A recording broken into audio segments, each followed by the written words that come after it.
Stiamo registrando in questi giorni un focolaio epidemico di Covid abbastanza consistente. Siamo partiti da una casistica limitata, ma nel giro di un paio di settimane siamo arrivati vicino ai 50 soggetti interessati dalla positività Covid. Si moltiplicano i casi di positività nella Val Comelico, in particolare a San Pietro di Cadore e a Santo Stefano, con una ventina di contagi ciascuno.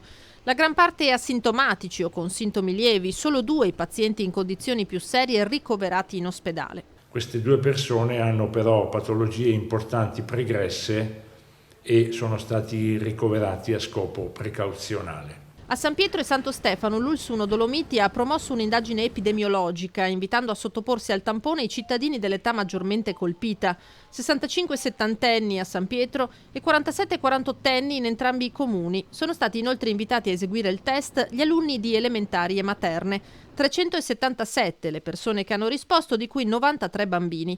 In base ai risultati si deciderà se prendere altre misure, 150 attualmente i residenti in quarantena per contenere un contagio la cui origine non è certa.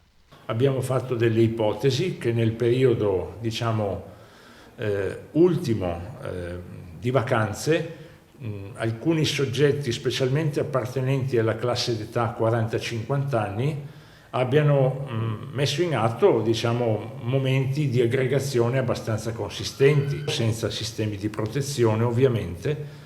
Qualche soggetto di questi evidentemente era positivo, ha raggiunto altre positività e quindi il contagio si è diffuso. Adesso la circolazione virale in quel contesto è molto vivace e abbiamo questa casistica che emerge. Isolando e quarantenando credo che saremo in grado di contenere il focolaio in tempi non lunghi. Da oggi infine operativi i punti tampone per bambini, ragazzi e adulti frequentanti la scuola anche in drive-in di Caprile e Tai di Cadore. Accessi a Caprile lunedì, mercoledì e venerdì dalle 17 alle 19, stesso orario a Tai il martedì, giovedì e sabato.